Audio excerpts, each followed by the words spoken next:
ಶರಣ್ರಿ ನಮ್ಮೆಲ್ಲ ಕರ್ನಾಟಕದ ಜನತೆಗೆ. ಬರ್ರಿ ಇವತ್ತಿನ ಕನ್ನಡ GK ಕ್ವಿಜ್ ಅಡ್ಡ ಒಳಗೆ ಏನೇನು ಇಂಟ್ರೆಸ್ಟಿಂಗ್ ಕ್ವಶನ್ಸ್ ಅದಾವ ನೋಡೋಣ್ರಿ. ಮಿನಿ ಸ್ವಿಟ್ಜರ್ಲ್ಯಾಂಡ್ ಎಂದು ಯಾವ ಪ್ರದೇಶಕ್ಕೆ ಕರೆಯುತ್ತಾರೆ? A Pahalgam, B Varanasi, C Chikkamagaluru, D Jammu.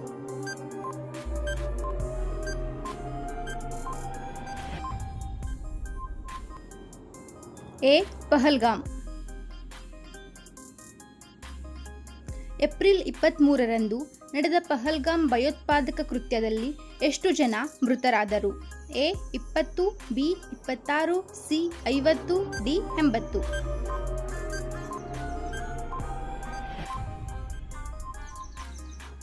B 26 ಜನ.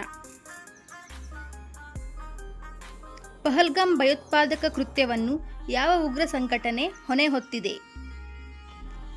A Al Qaeda, B Hizbul Mujahideen, C Lashkar e Taiba, D Naxal.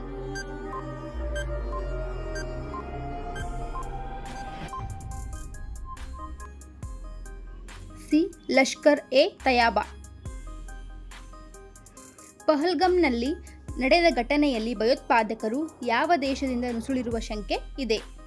A Bangladesh, B Pakistan, C China, D Nepal.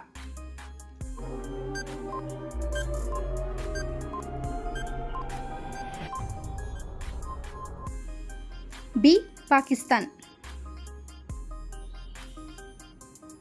Pahalgam ಅಲ್ಲಿ ನಡೆದ ಭಯೋತ್ಪಾದಕ ಕೃತ್ಯ ಖಂಡಿಸಿ ಯಾವ ದೇಶ ತನ್ನ ಸೇನೆಯ ಸಹಾಯವನ್ನು ಭಾರತಕ್ಕೆ ಕಳುಹಿಸಿದೆ? A America, B Russia, C China, D Japan.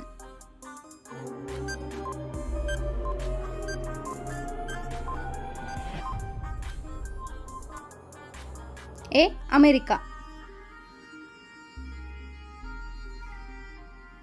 Bharat ಮತ್ತು ಪಾಕಿಸ್ತಾನ ನಡುವೆ ಸಿಂಧೂ ನದಿ ನೀರಿನ ಒಪ್ಪಂದ ಹಂಚಿಕೆಯಲ್ಲಿ ಯಾವ ಯಾವ ನದಿಗಳು ಬರುತ್ತವೆ? A Jhelum, B Chenab, C Sindhu ನದಿ, ಡಿ ಮೇಲಿನ ಎಲ್ಲವೂ.